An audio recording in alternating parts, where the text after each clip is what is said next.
சாவானாலு பின்பற்றுவே.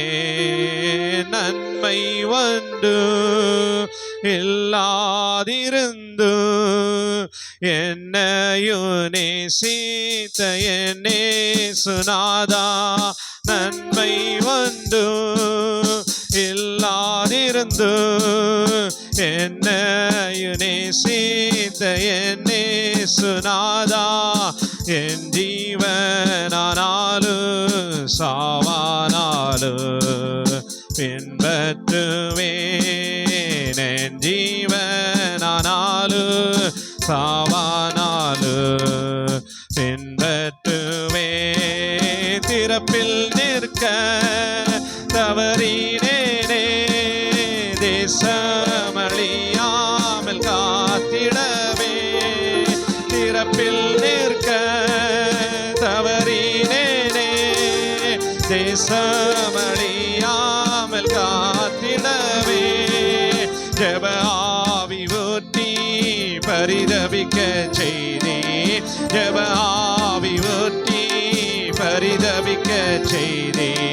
மாந்தர்காயும் நேர்ந்திடவே, என் ஜீவனானாலு சாவானாலு பின்பற்றுவேன்.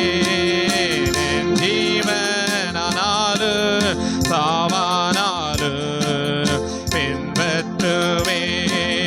பரிசுத்த வாஞ்சை பரமன் ஸ்நேகம் தேடிடவே மறந்திட்டேனே. பரிசுத்த வாஞ்சை பரமன் ஸ்நேகம் தேடிடவே மறந்திட்டேனே. பரிசுத்த ஆவி பருகிட செய்தே, பரிசுத்த ஆவி பருகிட செய்தே. நித்தமும் பணி செய்திடவே, என் ஜீவனானாலு சாவானாலு பின்பற்றுவேன். என் ஜீவனானாலு சாவானாலு பின்பற்றுவேன். சொல்ல மறந்தே கல்வாரி ஸ்நேகம் கல்லனையோ மாற்றுவித்தை. சொல்ல மறந்தேன் கல்வாரி ஸ்நேகம் கல்லனையோ மாற்றுவிந்தை. உற்சாக ஆவி தாங்கிட செய்தே, உற்சாக ஆவி தாங்கிட செய்தே. ஊரங்கும் அன்பை சொல்லிடவே, என் ஜீவனானாலு சாவானாலு பின்பற்றுவேன். என் ஜீவனானாலு சாவானாலு பின்பற்றுவேன். நன்மை வந்து இல்லாதிருந்து என்னையும் நேசித்த என் இயேசுநாதா, நன்மை வந்து இல்லாதிருந்து என்னையும் நேசித்த என் இயேசுநாதா, என் ஜீவனானாலு சாவானாலு பின்பற்றுவேன். என் ஜீவனானாலு சாவானாலு பின்பற்றுவேன். அன்பின் பரலோக பிதாவே, உம்முடைய சமூகத்து நேராய் கடந்து வருகிறேன் அப்பா. அடியனை மறைத்து நீர் வெளிப்படுவீராக. இயேசு நாம ஜெபிக்கிறோம் நல்ல பிதாவே, ஆமென். அல்லேலூயா, அல்லேலூயா, அல்லேலூயா. கடந்த நாட்கள் முழுவதுமாக தேவனாகிய கர்த்தர் என்னுடைய ஊழியத்திலே மிகுந்த பெரிய அற்புதமான காரியங்களை செய்து கொண்டிருக்கின்றார். ஊழியமானது நாளுக்கு நாள் வளர்ந்து கொண்டே இருக்கின்றது. இப்போது 5 இடத்திலே ஊழியங்கள் ஆரம்பித்து நடந்து கொண்டிருக்கிறது. என்னுடைய சபையிலே மொத்தம் 120 குடும்பங்கள் உண்டு. மொத்தம் 450க்கு அதிகமான ஆத்துமாக்களை தேவனாகிய கர்த்தர் தந்திருக்கிறார். ஒரு முழு நேர ஊழியக்காரர் மற்றும் 3 பகுதி நேர ஊழியர்கள், அப்படியாக ஊழியம் நடந்து கொண்டிருக்கின்றது. ஹல்லேலூயா. இந்த வருடத்திலும் நாள்லையா இந்த வருடத்திலும் மார்ச் மாதம் நான் ஒரு இடத்திற்கு அங்கே குஜராத்திலே தான் நான் வேறொரு சபைக்காக நான் ஊழியத்திற்காக கடந்து சென்றிருந்தேன்.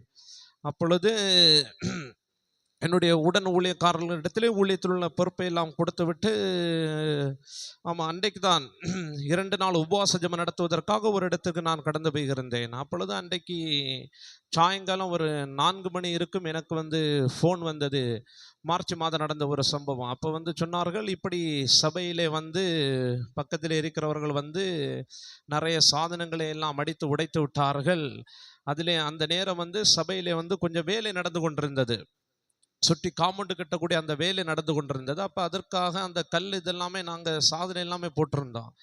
அப்போ அந்த கல் எல்லாமே எடுத்து சர்ச்சை ரொம்ப இது பண்ணியிருக்காங்க. அப்படின்னு சொன்னாச்சுன்னா, அன்னைக்கு கூட என்னுடன் உடன் ஊழியராக இருக்கிறவர், அவர் மத்திய பிரதேசத்திலே ஊழியத்தை முடித்து விட்டு அங்கே குஜராத்துக்கு வந்திருக்கிறார். அப்போ சர்ச்சில் உள்ள வேலை கவனிக்கிறதுக்காக வந்த உடனே அவரை பின்னாடியே துரத்திட்டு வந்திருக்கிறார்கள்.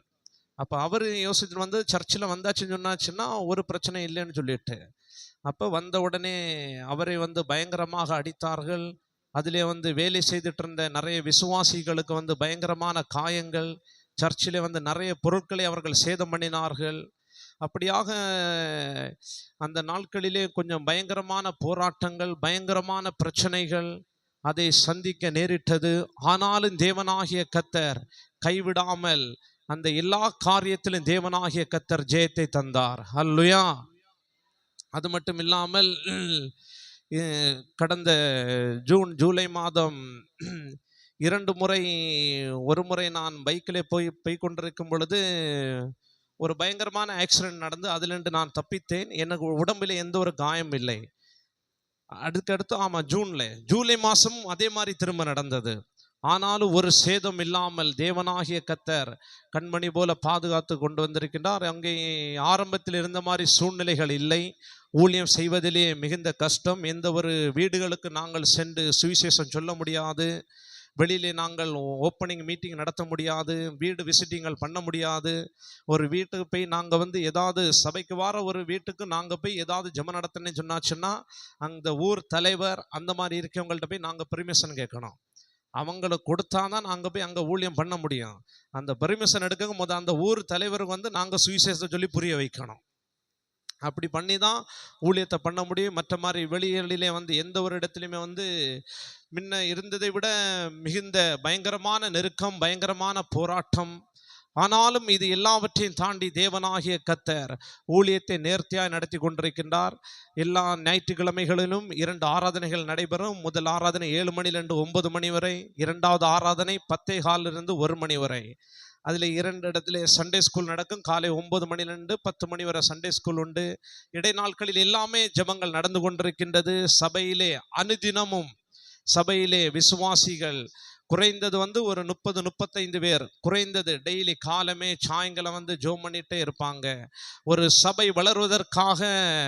வளர்வதற்கான ஒரு முக்கியமான காரணம், அந்த சபையிலே அனுதினமும் ஜெபம் நடந்து கொண்டே இருக்க வேண்டும். ஆத்துமாக்கள் விசுவாசிகள் ஜெபித்து கொண்டே இருக்கும் பொழுது அந்த இடத்திலே ஊழியம் வளர்ந்து கொண்டே இருக்கும். அல்லேலூயா. இது மாதிரி இப்போ மத்திய பிரதேசத்தில் நாங்கள் புதிதாக நான் இங்கண்டு கடந்து 2ஆம் தேதி நான் கடந்து போகிறேன். இங்கண்டு சென்றவுடன் மத்திய பிரதேசத்திலே புதிதாக ஒரு கிராமத்திலே ஊழியத்தை ஆரம்பிக்க வேண்டும். 2 மாதமாக அதற்காக ஜெபித்து கொண்டிருக்கின்றோம். இப்பொழுது அதற்கான எல்லா ஆயத்தமும் நாங்கள் செய்து கொண்டிருக்கின்றோம். இங்கண்டு நான் சென்றவுடனே குறைந்த 15ஆம் தேதி அந்த இடத்திலே ஊழியம், அடுத்த மாதம் 15ஆம் தேதி அந்த இடத்திலே புதிதாக ஊழியம் ஆரம்பிக்கிறதற்காக பிரயாசப்பட்டு கொண்டிருக்கின்றோம். தேவனாகிய கர்த்தர் அந்த காரியத்தை வாய்க்க பண்ணபடியாக நீங்கள் யாவரும் ஜெபித்துக் கொள்ளுங்கள். நீங்கள் நாளில் எங்களுடைய ஊழியத்தை தாங்குகிறீர்கள். உங்களுடைய மிஷனரி காணிக்கைகள் அது என்னுடனே உடன் ஊழியராக இருக்கின்ற அந்த ஒரு ஆள் எவ்வளவு காணிக்க வருகிறதோ அது அவருடைய கையிலே அது அப்படியே பெய்விடும். அல்லேலூயா. அல்லேலூயா. தொடர்ந்து நீங்கள் ஜெபித்துக் கொள்ளுங்கள். மீண்டும் வாசித்த வேத வசனத்தை வாசிக்கலாம். சங்கீதம் 37வது அதிகாரம் அதனுடைய 4வது வசனம். கர்த்தரிடத்தில் மன மகிழ்ச்சியாயிரு, அவர் உன் இருதயத்தின் வேண்டுதல்களை உனக்கு அருள் செய்வார். கர்த்தரிடத்தில் மன மகிழ்ச்சியாயிரு, அவர் உன் இருதயத்தின் வேண்டுதல்களை உனக்கு அருளி செய்வார்.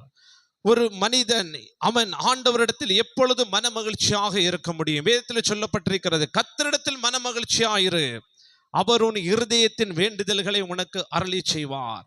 நம்முடைய இருதயத்தின் வேண்டுதல்களை ஆண்டவர் நமக்கு அருளி செய்ய வேண்டும் என்றால் முதலாவதாக நாம் கர்த்தரிடத்தில் மன மகிழ்ச்சியாக இருக்க வேண்டும். ஒரு மனிதன் ஆண்டவரிடத்தில் மன மகிழ்ச்சியாக எப்படி இருக்க முடியும் என்று சொன்னால், நீங்கள் வாசிக்கலாம் யோபின் புஸ்தகம் அதனுடைய 22வது அதிகாரம். யோபின் புஸ்தகம் அதனுடைய 22வது அதிகாரம் அதனுடைய 26வது வசனத்தை வாசிக்கலாம். அப்பொழுது சர்வ வல்லவர் மேல் மனமகிழ்ச்சியாயிருந்து தேவனுக்கு நேராக உம்முடைய முகத்தை ஏறெடுப்பீர். அப்பொழுது சர்வ வல்லவர் மேல் மன மகிழ்ச்சியாயிருந்து தேவனுக்கு நேராக உம்முடைய முகத்தை ஏறெடுப்பீர்.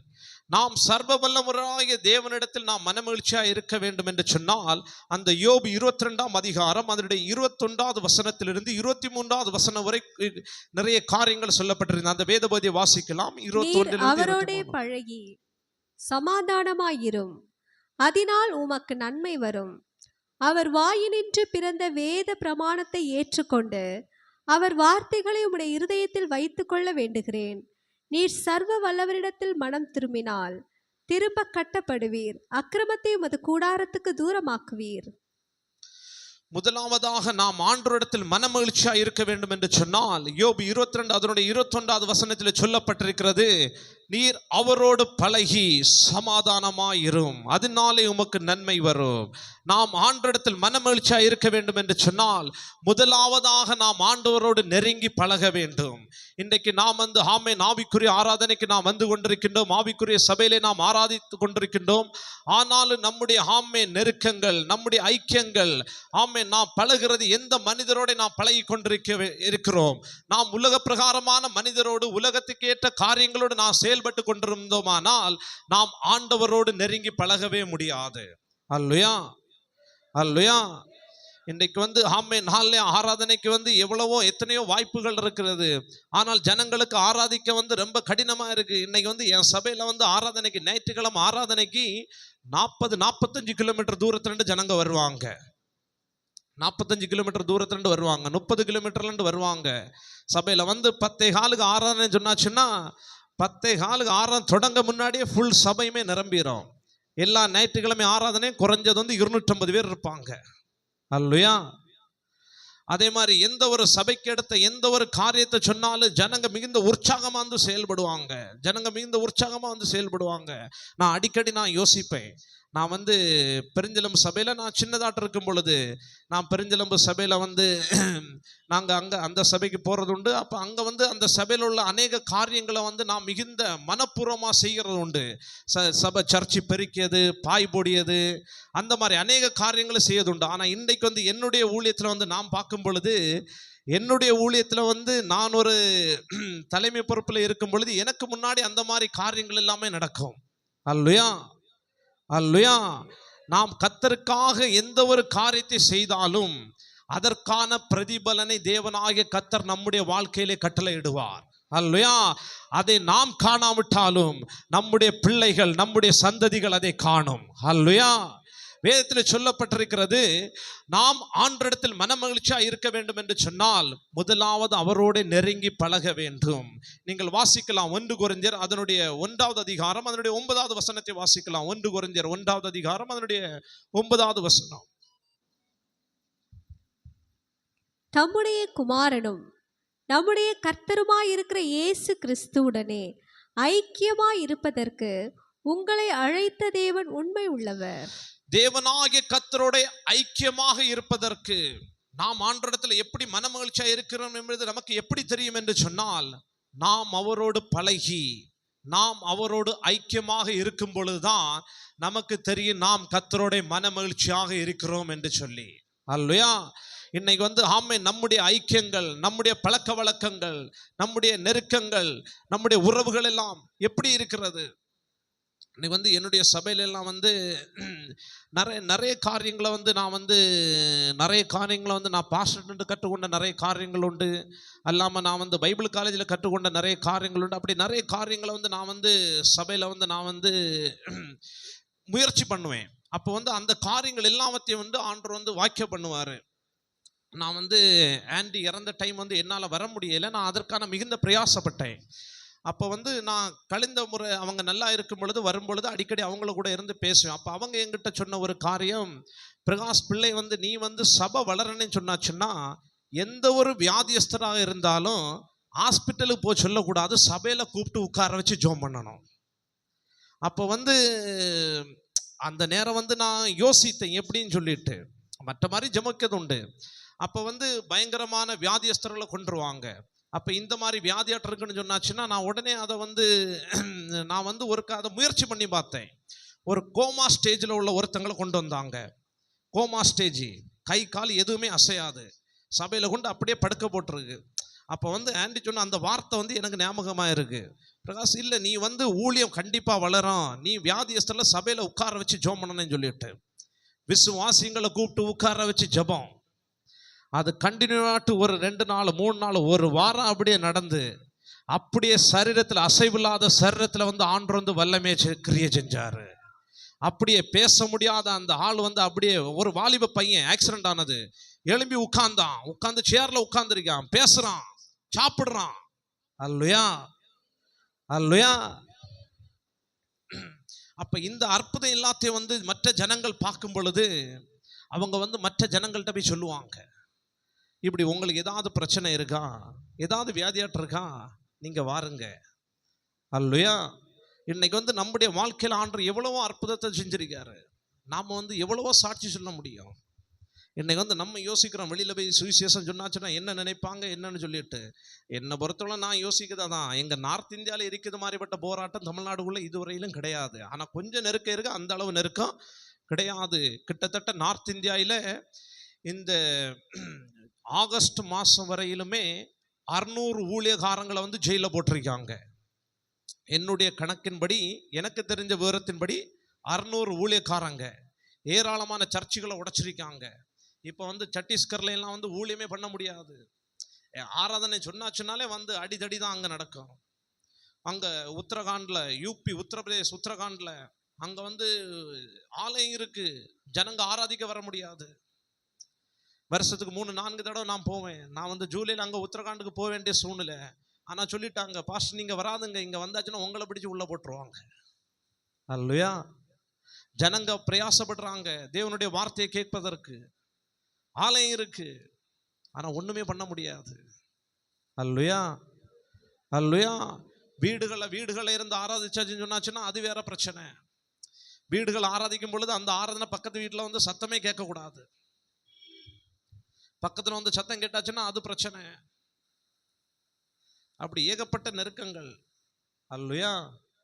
ஆனாலும் வந்து நாம் ஆண்டரோட நெருங்கி பழக பழக நமக்குள்ளாடி வந்து ஒரு மன மகிழ்ச்சி ஆண்டவர் வந்து கொடுத்துட்டே இருப்பாரு. அல்லேலூயா. இன்னைக்கு வந்து நம்ம வந்து எத்தனையோ அற்புதங்களை, எத்தனையோ நன்மைகளை நாம பெற்றிருக்கோம். நாம வந்து போராட்டத்தில் இருக்கவங்க, நாளே ஆண்டவர் அறியாத ஜனங்களிடத்துல வந்து நாம போக வந்து நாம பிரயாசப்படணும். அப்படி பிரயாசப்படையிலையா அப்போ வந்து நாம வந்து அதுக்காண்டி ஜெபம் பண்ணணும். இப்போ வந்து நீங்கள் வந்து நார்த் இந்தியாவில் வந்து நான் வந்து என் ஊழியத்துக்காக தான் ஜெபம் பண்ணுங்கன்னு சொல்ல மாட்டேன். நார்த் இந்தியாவில் உள்ள எல்லா ஊழியமே போராட்டம் நிறைஞ்சது தான். அப்போ வந்து நீங்கள் அனுதினமும் ஜெபிக்கலாம். நீங்கள் 1 மணி நேரம் ஜெபிக்கிற ஜெபம் அந்த இடத்துல வந்து அநேக சுவிசேஷம் அறிவிக்கிறதுக்கான வாசலை வந்து அது திறந்து கொடுக்கும். அல்லேலூயா. இப்போ வந்து நான் வந்து வெளியில் வந்து நான் வந்து ஊழியத்துக்கு போயிட்டு வரேன்னு சொன்னாச்சுன்னா என் சபையில் வந்து அதுக்கான ஜெபக்குழு இருக்கும். அவங்க வந்து டெய்லி ஜெபம் பண்ணிகிட்டே இருப்பாங்க. இந்த நாள் பாஸ்டர் வந்து இந்த கிராமத்தில் வந்து ஊழியத்து போயிருப்பாங்க, எந்த ஒரு பிரச்சனையும் வரக்கூடாது. நாங்கள் போகிறது விசுவாசத்தோட போயிடுவோம், வாரதே ஒரு விசுவாசம். திரும்பி வந்தாச்சுன்னா ஆண்டவருக்கு நன்றின்னு சொல்லிக்கிடுவோம். அல்லேலூயா அல்லேலூயா. இடையில வந்து என் கூட உள்ள ஊழியக்காரங்க வந்து ஒரு இடத்துக்கு ஊழியத்துக்கு போனாங்க. அப்போ வந்து நான் வந்து அன்னைக்கு சபையில் தான் இருந்தேன். நான் வந்து போகலை, கூட உள்ளவங்களை அனுப்பி விட்டுட்டேன். யாரோ ஜெபத்துக்கு வராங்கன்னு சொல்லி உட்கார்ந்துருந்தேன். அப்போ வந்து மத்தியானம் 12:30 மணிக்கு போல் எனக்கு ஃபோன் வருது, பாஸ்டர் இந்த மாதிரி ஒரு பிரச்சனையில் நாங்கள் மாட்டிட்டோம், என்ன பண்ணுறது அப்படின்னு சொல்லிட்டு. நான் சொன்னேன், ஒன்றும் இல்லை, நான் ஜெபம் பண்ணிட்டு இருக்கேன் அப்படின்னு சொல்லிட்டு. அப்போ அவங்க என்னென்ன சொன்னாங்க, அப்படியே மண்ணெண்ணெயை கொண்டு எங்கள் உடலை வந்து ஊற்றி விட்டுருக்காங்க, அப்படியே தீயோட கொளுத்திடுவாங்கன்னு சொல்லி பயம் காட்டுட்டு இருக்காங்கன்னு சொல்லிட்டு. நான் அப்படியே சொன்னேன், அவங்க சொல்றது காட்டி எனக்கே பயம். அப்போ நான் சொன்னேன், ஒன்றுமே இல்லை, கண்ணை மூடி அபிஷேகத்தில் ஆராதிங்கன்னு சொல்லிட்டேன். அவர் வந்து ஊழியத்துக்கு போனவங்க கண்ணை மூடிட்டு பயங்கரமான ஜெபம், கண்ணை மூடி பயங்கரமான ஜெபம். அந்த ஜெபம் பண்ணச்சில அவங்க மேலே எந்த ஆளும் அந்த இது மண்ணெண்ணெல்லாம் ஊற்றுக்கு வந்து எந்த ஆளு தூண்டி விட்டாரோ அவருக்கு உள்ளாடி இருந்து பிசாசு வந்து வெளிப்பட்டு, அப்ப அதை பார்த்த உடனே இவங்க வந்து அவருக்கு வந்து ஜோம் பண்ணியாங்க. ஜோம் பண்ணி அந்த இடத்துல வந்து அற்புதம் நடக்குது. அப்ப அதை பார்த்தவங்களுக்கு பயங்கர ஆச்சரியம், அதை பார்த்தவங்களுக்கு பயங்கர ஆச்சரியம். அப்ப அந்த அந்த இது வந்து அந்த கிராமம் ஃபுல்லுமே வந்து அந்த செய்தி வந்து பரவுது. ஒரு பஞ்சாயத்து தலைவர் வந்து சொல்றாரு, உங்க பாஸ்டரை பார்க்கணும், உங்க பாஸ்டரை பார்க்கணும். இன்னைக்கு வந்து அந்த கிராமத்துல போக வந்து எனக்கு வந்து ரொம்ப சுதந்திரம் கொடுத்துருக்காரு. என்ன பிரச்சனை இருந்தாலும் நீங்க வாருங்க, ஜெபம் நடத்துங்க, நீங்க வாருங்க வந்து ஜெபம் நடத்துங்க, எந்த பிரச்சனை இருந்தாலும் நான் பார்த்துக்கிட்டேன். அல்லேலூயா. நாம் ஆண்டரோட ஐக்கியமா இருக்கும் பொழுது நமக்கான எல்லா காரியங்களையும் எல்லா வாசல்களையும் அவர் வந்து திறந்து கொடுத்துட்டே இருப்பாரு. நாம் ஆண்டோடத்துல மனமகிழ்ச்சியா இருக்கிறது வந்து எப்படி தெரியும்னா, முதலாவது ஆண்டோடத்துல நெருங்கி பழகி ஐக்கியமாட்டு இருக்கணும். ரெண்டாவது சொல்லப்பட்டிருக்கு, அதோட 22வது வசனத்தை வாசிக்கலாம். யோபு 22:22. அவர் வாயினின்று பிறந்த வேத பிரமாணத்தை ஏற்றுக்கொண்டு அவர் வார்த்தைகளை உம்முடைய இருதயத்தில் வைத்துக்கொள்ள வேண்டுகிறேன். அவர் வாயினின்று பிறந்த வேத பிரமாணத்தை ஏற்றுக்கொண்டு அவர் வார்த்தைகளை உம்முடைய இருதயத்திலே வைத்துக் கொள்ள வேண்டும். அவர் வாயினின்று பிறந்த வேத பிரமாணத்தை ஏற்றுக்கொண்டு ஆண்டவருடைய தேவனாகிய கர்த்தருடைய வார்த்தையை வந்து நாம் விசுவாசிக்க வேண்டும். வாக்கு தத்தங்களை நாம் வந்து விசுவாசிக்க வேண்டும். யாக்கோபு தனிமையாக கடந்து போகும் பொழுது யாக்கோபுக்கு ஆண்டவர் வந்து ஒரு வாக்கு தத்தத்தை கொடுக்கிறார். அந்த வாக்கு தத்தம் யாக்கோபுடைய வாழ்க்கையில் அப்படியே நிறைவேறுது. நீங்க வாசிக்கலாம், ஆதியாகமத்தின் புஸ்தகம் அதனுடைய 28வது அதிகாரம் அதனுடைய 15வது வசனத்தை வாசிக்கலாம். ஆதியாகமம் 28:15.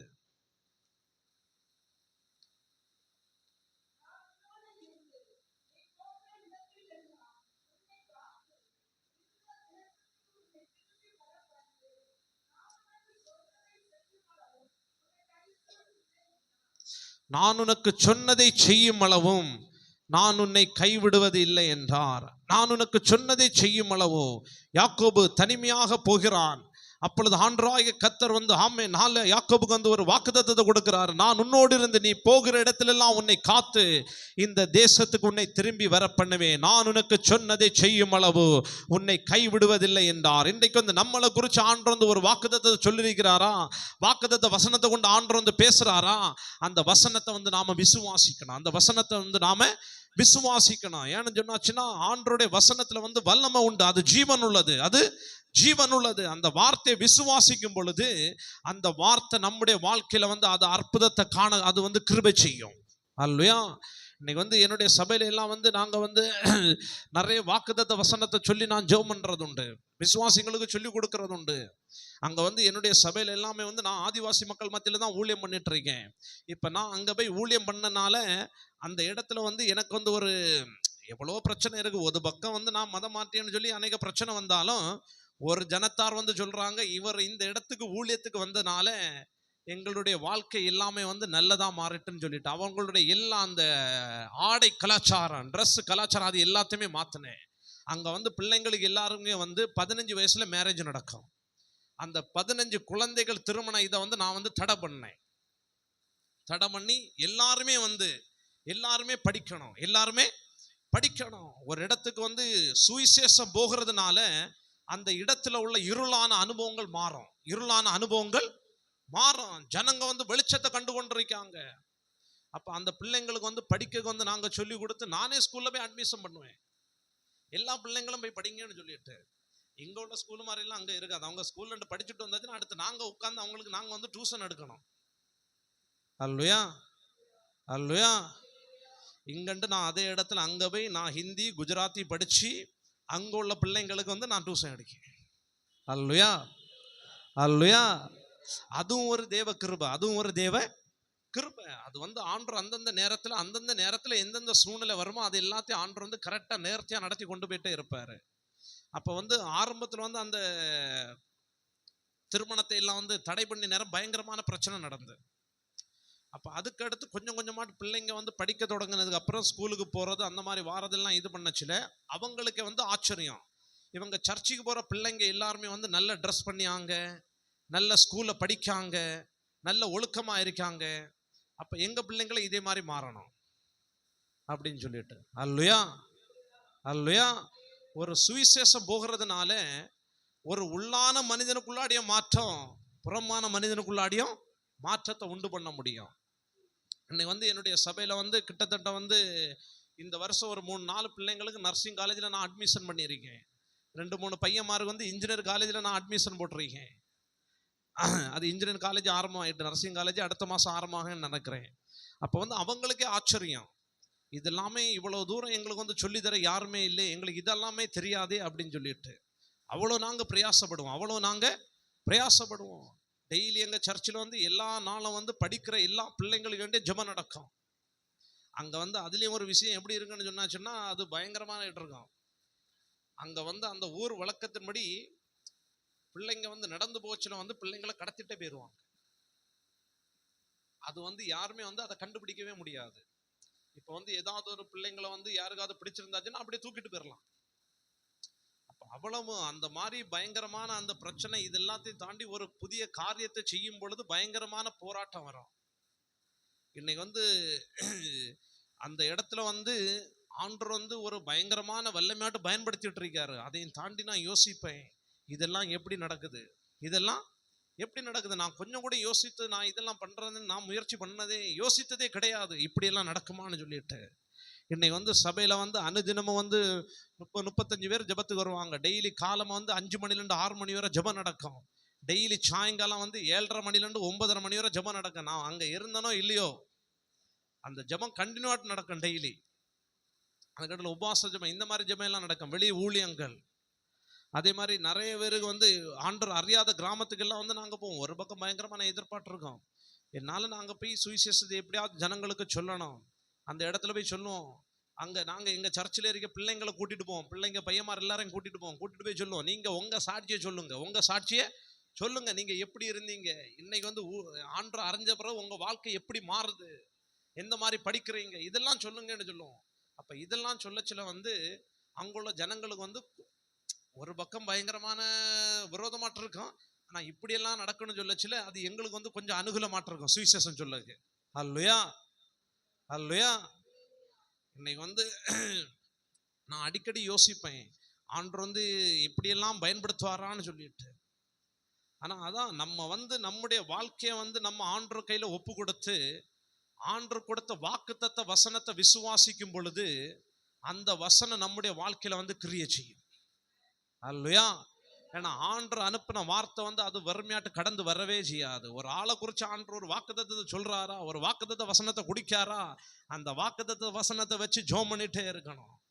அப்ப அது வந்து அந்த ஏற்ற நேரம் வரச்சில வசனம் வந்து நாம வசனத்தை கேட்கணும். வசனத்தை கேட்டு விசுவாசிச்சதுக்கு அப்புறம் தான் அந்த கிரியை வந்து வெளிப்படும். அல்லேலூயா. அப்ப அந்த கிரியை வெளிப்படச்சில அது நமக்கே ஆச்சரியமாட்டு இருக்கு. அல்லேலூயா. அதான் யோபு சொல்றாரு, ஆமென், அந்த வார்த்தை ஏற்றுக்கொண்டு அந்த வார்த்தை அவருடைய இருதயத்துல வைக்கணும், வாக்குத்தத்தத்தை விசுவாசிக்கணும். யாக்கோபுக்கு வந்து ஆண்டவர் வந்து வாக்குத்தத்தம் கொடுக்கிறாரு. அதே வாக்குத்தத்தம் குறித்து யாக்கோபே சொல்றாரு. நீங்க வாசிக்கலாம், ஆதியாகமம் 32வது அதிகாரம் அதனுடைய 11வது வசனத்தை வாசிக்கலாம். 32:10வது வசனத்தை வாசிக்கலாம். ஆதியாகமம் 32:10.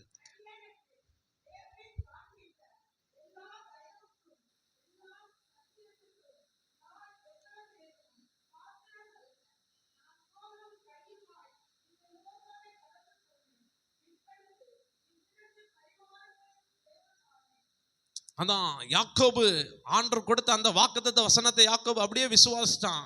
அதான் யாக்கோபு சொல்றான், ஒண்ணு இல்லாம கடந்து போனேன், ஆனாலும் ஆண்டவர் ஆகிய கர்த்தர் வந்து என்ன ஆசீர்வதிச்சாரு. அல்லேலூயா. நாம் கர்த்தரிடத்துல மன மகிழ்ச்சியா இருக்கணும்னு சொன்னாச்சுன்னா முதலாவது அவரோட நெருங்கி பழகணும், 2வது அவருடைய வாக்குத்தத்தங்களை விசுவாசிக்கணும், 3வது அதுல சொல்லப்பட்டிருக்கிறது அதனுடைய 23வது வசனத்தை வாசிக்கலாம். யோபு 22:23. நீர் சர்வ வல்லவரிடத்தில் மனம் திரும்பினால் திரும்ப கட்டப்படுவீர், அக்கிரமத்தை உமது கூடாரத்துக்கு தூரமாக்குவீர்.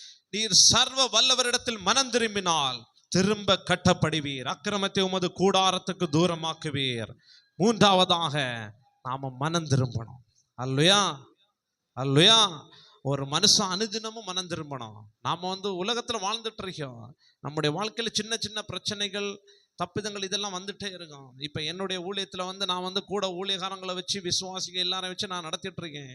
அப்போ வந்து வேதத்தில் சொல்லப்பட்டிருக்கு கோவப்படக்கூடாது. திடீர்னு கோவம் வந்துடும், யாரையாவது பிடிச்சி திட்டி விட்டுருவேன். அடுத்து உட்காந்து ஜோம் பண்ணுவேன், ஆண்டவரே இன்னும் மாற்றேன்னு சொல்லிட்டு. அல்லையா, ஒரு சில நேரத்தில் அந்த மாதிரி எப்பளும் அந்த மாதிரி இருக்கிறது கிடையாது. ஆனால் ஒரு சில காரியங்கள் பண்ணும் பொழுது அது அந்த மாதிரி இதாகிறோம். எவ்வளோ கண்ட்ரோலாக இருந்தாலும் அது முடியாது. அல்லையா, ஆனால் கூட இருக்கவங்கள வந்து அதை சந்தோஷத்தோட ஏற்றுக்கிடுவாங்க, எதுவுமே சொல்ல மாட்டாங்க. எவ்வளோ திட்டினாலும் எதுவுமே சொல்ல மாட்டாங்க. உட்காந்து ஜோம் பண்ண சொன்னாச்சுன்னா அப்படி உட்காந்து ஜோம் பண்ணிட்டே இருப்பாங்க. அல்லையா, என்னுடைய சபையில எல்லாம் வந்து 1 மணிக்கு ஆராதனை முடியும் ஞாயிற்றுக்கிழமை. 1 மணி 1:15 முடிஞ்சிடும்.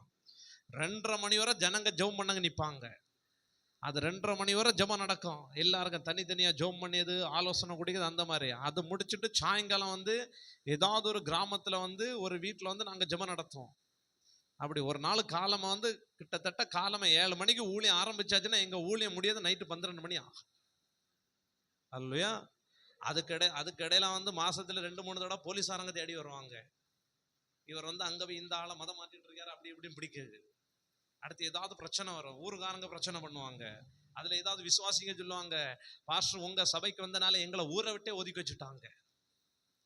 அல்லையா, சில கிராமத்துல எல்லாம் வந்து தண்ணியே எடுக்க விட மாட்டாங்க. என் சர்ச்சுக்கு வர விசுவாசிங்க சொல்லி வருத்தப்படுவாங்க. சில இடத்துல எல்லாம் போய் தண்ணி எடுக்கவே விட மாட்டாங்க. இங்க எல்லா வீட்டுக்கும் தண்ணி வசதி உண்டு, அங்க அப்படியெல்லாம் கிடையாது.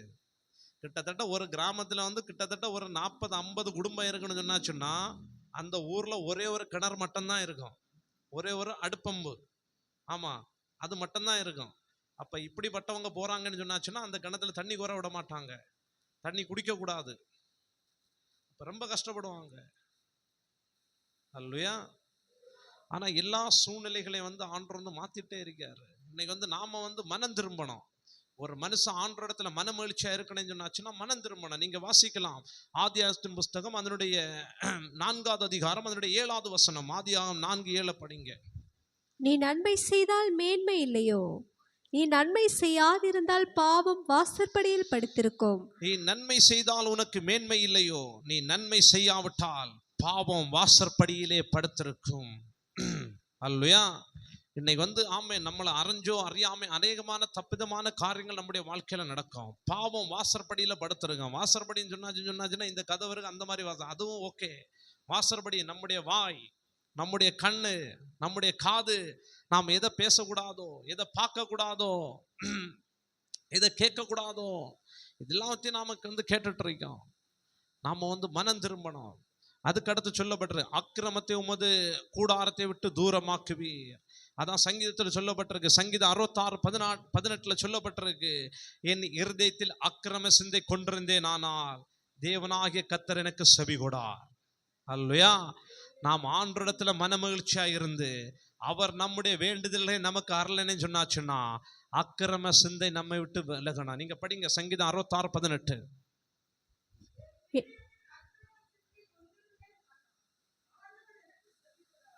என் இருதயத்தில் அக்கிரம சிந்தை கொண்டிருந்தேன், ஆனால் ஆண்டவர் எனக்கு செவி கொடார். முதலாவது நாம் கர்த்தரிடத்துல மனமகிழ்ச்சியா இருக்கணும்னு சொன்னாச்சுன்னா அவரோட நெருங்கி பழகணும். 2வது வாக்குத்தத்தத்தை விசுவாசிக்கணும். 3வது என்னென்ன காரியத்துல நாம மனம் திரும்பணுமோ எல்லா காரியத்துல மனம் திரும்பணும். 4வது நம்முடைய இருதயத்துல இருந்து அக்கிரமத்தை மாற்றணும். அப்பதான் ஆண்டவர் வந்து நமக்கு வந்து செவி கொடுப்பார். என் இருதயத்தில் அக்கிரம சிந்தை கொண்டிருந்தேன், ஆனால் ஆண்டவர் எனக்கு செவி கொடார். அல்லேலூயா, அல்லேலூயா, அல்லேலூயா. இன்னைக்கு வந்து என் சபையில வந்து ஊர்ல உள்ள பெரிய பெரிய ரவுடிங்க எல்லாம் இன்னைக்கு என் சபையில வந்து விசுவாசிகளாட்டு இருக்காங்க. அதுவும் ஒரு நன்மைக்கு. ஏன்னு சொன்னாச்சுன்னா அவங்கள பார்த்து போலீஸாரங்க பயப்படுவாங்க. அப்ப எனக்கு அது வந்து ரொம்ப தைரியமாட்டு இருக்கும். அல்லேலூயா. இடையில வந்து ஒரு பயங்கரமான பிரச்சனை நடந்து, ஒரு இடத்துல ஊழியத்துக்கு போனா பயங்கரமான பிரச்சனை. அப்போ வந்து பிரச்சனை ஆகி அது வந்து கேஸ் பேரெல்லாம் எழுதிட்டாங்க. அப்போ போலீஸாரங்க சொல்லியாங்க, நாளைக்கு வந்து உங்கள் பாஸ்டர் எல்லாருமே நாளைக்கு போலீஸ் ஸ்டேஷனுக்கு வரணும் அப்படின்னு சொல்லிட்டு. அப்போ அந்த ஆள் சர்ச்சுக்கு வந்து 6 மாதம்தான் ஆகுது. அப்போ அவர் வந்து சொல்லியாரு, பாஸ்டர் நீங்கள் வரண்டாம், தேவைப்பட்டா நாங்கள் கூப்பிடுவோம், நான் போய் போலீஸில் போய் நான் பேசுகிறேன்னு சொல்லிட்டு அவர் போகிறாரு. அங்கே போலீஸில் போச்சுல இவரை பார்த்து அங்கே பார்த்துட்டு இருந்தவங்க சொன்னது, இந்த ஆளை பார்த்து போலீஸார் இன்ஸ்பெக்டர் எழுப்பி நிக்காரு. அப்ப இவர் அவருக்கு சாட்சி சொல்லியாரு. நான் ஏற்கனவே அடிக்கடி அவர் அந்த ஸ்டேஷன்ல எல்லாம் போய் 3 நாள் 1 வாரம் அப்படி இருந்துட்டு வரக்கூடிய ஆளு, பயங்கர ரவுடி. அப்ப அவர்கிட்ட அவருக்கு வந்து சாட்சி சொல்லியாரு. இப்படி பயங்கரமாட்டு இருந்த ஒரு மனுஷனை என்ன ஜோம் பண்ணி சுவிசேஷம் சொல்லி மாத்திருக்காங்க. அப்ப நான் நல்லாகியது உங்களுக்கு பிடிக்கலையா? நான் இந்த பாவத்தை எல்லாம் விட்டுட்டு அக்கிரமத்தை எல்லாம் விட்டுட்டு நான் வெளியில வர்றது உங்களுக்கு விருப்பம் இல்லையான்னு கேட்காரு. அவர் இன்ஸ்பெக்டர் எந்த பதிலுமே சொல்லல. சரி சரி. அப்ப அடுத்து அவர்கிட்ட கேட்காரு, இது நீங்க எவ்வளவு நாளாட்டு அந்த சர்ச்சைக்கு போறீங்கன்னு சொல்லிட்டு. அவர் சொல்ல 6 மாசமாட்டு போயிட்டு இருக்கேன். அதனால என் வாழ்க்கையில இந்த மாதிரி மாற்றம். நான் என்னுடைய கூட உள்ள என்னுடைய ஃப்ரெண்டு எல்லாருமே நிறைய பேரை சபைக்கு நான் கூட்டிட்டு வந்திருக்கேன். இப்ப நான் இந்த மாதிரி தப்பெல்லாம் பண்ணது கிடையாது. அது சபைக்கு போனனால ஆண்டவர் என்ன ரட்சிச்சாரு அப்படின்னு சொல்லிட்டு அடுத்து அவரே பேசி முடிச்சுக்கிட்டாரு. ஒரு கேஸ் எதுவுமே கிடையாது. அல்லையா? அவர் தைரியமாட்டு சொல்லுவாரு. எங்க ஊழியத்துக்கு போனேன்னு சொன்னால ரொம்ப கடினமான இடத்துக்கு ஊழியத்துக்கு எல்லாம் போனேன்னு சொன்னா அவரை தான் கூட்டிட்டு போறது. அவர் சொல்ல, பாஸ்டர் நீங்க பயப்படாதுங்க, நாங்க கூட வரோம். நான் என்னுடைய சாட்சியை நான் சொல்றேன், என்னுடைய சாட்சியை சொல்றேன். அதான் அவர் அவருடைய சாட்சி. ஏன்னா அவருக்கு கொலை எல்லாம் பண்ண ஆளு. கொலை பண்ணி ஜெயிலுக்கு போய் அடுத்து வெளியில போலீஸே கொலை பண்ணி அடுத்து உள்ளாடி போன ஆளு. அந்த மாதிரிப்பட்ட ஒரு கொடூரமான அவரை பார்த்தாச்சுன்னா அந்த ஊர்ல இருக்க எல்லாருமே பயப்படுவாங்க. ஒரு நாள் ஊழியத்துக்கு போறேன், யதார்த்தமாட்டு போறேன். அப்ப சுவிசேஷம் சொல்றேன். அந்த மனுஷன் உட்கார்ந்து கேட்டுட்டு இருக்காரு. அப்ப என் காதுல சொல்லியாங்க, இவர் இந்த இடத்துல உள்ள பெரிய ஆளு, பயங்கரமான ஆளு அப்படின்னு சொல்லிட்டு. நான் ஒண்ணுமே சொல்லல, சுவிசேஷம் சொல்றேன். அந்த சுவிசேஷம் அந்த மனுஷனை தொட்டு. அல்லையா? அப்படியே சொல்லேன். இயேசு கிறிஸ்துவ குறித்து, இயேசு கிறிஸ்துனுடைய அந்த பாடு மரணத்தை குறித்து நான் அப்படியே மெசேஜ் சொல்றேன், பிரசங்கம் பண்ணி. ஆண்டவர் உங்களுடைய பாவத்துக்காக சிலுவையில மரிச்சாரு, உங்களுக்காக காயப்பட்டாரு, உங்களுக்காக அடிக்கப்பட்டாருன்னு சொல்ல சொல்ல இவருக்கு உள்ளாடி என்ன நடந்துன்னு தெரியாது. கண்ணில் கண்ணீராட்டு வர தொடங்குது. அப்ப நான் அவரை பார்க்கேன். அப்ப நான் யோசிக்கேன், கிட்டத்தட்ட 50-60 பேர் இருக்காங்க. அப்ப நான் யோசிக்கேன், இந்த மனுஷனுக்கு உள்ளாடி இந்த வார்த்தை கிரியை செய்யுது. முடிஞ்ச உடனே அப்படியே வந்தாரு, சொன்னாரு, எனக்காண்டி ஜோம் பண்ணுங்க. நான் எல்லாத்தையும் விட்டுட்டு நான் ஆண்டருக்கு வாழ நான் பிரிய மாட்டிருக்கேன். ஜோம் பண்ணோம், ஆராதனை கூப்பிட்டோம். இன்னைக்கு முழு குடும்பம் ஆராதனைக்கு வருது. அவங்க சொந்தக்காரங்க, அவங்க அண்ணன் தம்பி எல்லாருமே 4-5 பேர். அவர் ஒரு ஆளு ரட்சிக்கப்பட்டதுனால அவருக்கு மீதி உள்ள 5 ஃபேமிலி அவர் அப்படியே கூட்டிட்டு வந்துட்டார். அல்லையா? என் இருதயத்தில் அக்கிரம சிந்தை கொண்டிருந்தேன், ஆனால் ஆண்டவர் எனக்கு செவி கொடா. இன்னைக்கு ஆண்டவர் நம்முடைய ஜெபத்துக்கு பதில் கொடுக்கணும். ஆண்டவர் நமக்கு செவி கொடுக்கணும்னு சொன்னாச்சுன்னா அக்கிரமத்தை நம்ம இடத்தை விட்டு அப்படியே தூரமாக்கணும். மீண்டும் வாசிக்கலாம், சங்கீதம் 37:4 வாசிக்கலாம். சங்கீதம் 37:4. கர்த்தரிடத்தில் மன மகிழ்ச்சியாயிரு, அவர் உன் இருதயத்தின் வேண்டுதல்களை உனக்கு அருள் செய்வார். கர்த்தரிடத்தில் மன மகிழ்ச்சியாயிரு, அவர் உன் இருதயத்தின் வேண்டுதல்களை உனக்கு அருளி செய்வார். நான் மன மகிழ்ச்சியா இருக்கணும்னு சொன்னாச்சுன்னா 4 காரியங்களை நான் உங்களுக்கு சொல்லியிருக்கேன். ஆண்டவரோட நெருங்கி பழகணும், அவருடைய வாக்குத்தத்தங்களை விசுவாசிக்கணும், என்னென்ன காரியங்களை மனம் திரும்பணுமோ அந்தந்த காரியங்களை மனம் திரும்பணும், அக்கிரம சிந்தை அக்கிரம கிரியை எல்லாவற்றையும் நம்முடைய கூடாரத்தை விட்டு தூரமாக்கணும். அப்போ நாம ஆண்டவரிடத்துல மன மகிழ்ச்சியா இருக்க முடியும். நாம் யாவரும் கண்களை மூடி தேவனை நோக்கி பார்க்கலாமா? இந்த வேத வசனத்தின் மூலமாக தேவனாகிய கர்த்தர் உங்கள் யாவரையும் ஆசீர்வதிப்பாராக. கேட்ட வார்த்தையின்படியாகவே ஆமென். கண்களை மூடி நாம் தேவனை நோக்கி ஆராதிக்கலாமா? ஆண்டவரிடத்திலே கேளுங்க. ஆமென். கர்த்தரிடத்தில் மன மகிழ்ச்சியா இருப்பதற்கு என்னுடைய வாழ்க்கையில் என்ன தடையா இருக்கிறது? ஆமென். அவரோடு ஐக்கியமா இருப்பதற்கு, ஆமென், அவரோடு நெருங்கி பழகுவதற்காக தேவனாகிய கர்த்தர் நம்மை அழைத்திருக்கிறார். அவரோடு ஐக்கியமாக இருப்பதற்கு, அவரோடு நெருங்கி பழகுவதற்கு இன்றைக்கு நம்முடைய நெருக்கங்கள், நம்முடைய ஐக்கியங்கள் எந்த மனிதரோடாக இருக்கின்றது? நாமே ஆராய்ந்து பார்ப்போமாக. நாம் வாக்குத்தத்தங்களை நாம் கேட்கிறோம், வாக்குத்தத்தங்களை நாம் படிக்கிறோம். இந்த வாக்குத்தத்தங்களை விசுவாசித்து அதற்காக நாம் காத்திருக்கிறோமா? ஆமென். நாம் வேத வசனத்தை அறிந்த பொழுது நாம் பாவம் செய்கிறோமா? நம்முடைய கண்கள், நம்முடைய வாய்கள், நம்முடைய காதுகள் எவையெல்லாம் கேட்க கூடாது, எவையெல்லாம் எவையெல்லாம் பார்க்க கூடாதோ, எவையெல்லாம் பேசக்கூடாதோ எல்லாவற்றை செய்து கொண்டிருக்கிறதனால் ஆண்டவரிடத்தில் ஒப்பு கொடுங்க. ஆமென். ஹல்லேலூயா. ஆண்டவரே, உம்முடைய இரத்தத்தினாலே என்னை கழுவி சுத்திகரியோ, உம்முடைய இரத்தத்தினாலே என்னை கழுவி சுத்திகரியோ. அக்கிரம சிந்தை, ஆமென், ஹல்லேலூயா, அது ஆமென், ஹல்லேலூயா, ஆமென், ஹல்லேலூயா, ஆண்டவருக்கு ஆமென், அது பிரியமில்லாதது. ஆமென், ஹல்லேலூயா, ஆமென். சுத்த இருதயத்தை தேவனாகிய கர்த்தர் விரும்புகிறார். சுத்த இருதயத்தை தேவனாகிய கர்த்தர் விரும்புகிறார். நம்முடைய வேண்டுதல் கேட்கப்பட வேண்டும் என்று சொன்னார். சுத்த இருதயம் நம்முடைய வாழ்க்கையிலே காணப்பட வேண்டும். ஆமென். ஹல்லேலூயா, ஹல்லேலூயா, ஹல்லேலூயா, ஹல்லேலூயா, ஹல்லேலூயா. ஆமென். நன்றியோடு துதிக்கிறோம் ஆண்டவரே. ஆமென். ஹல்லேலூயா, ஹல்லேலூயா.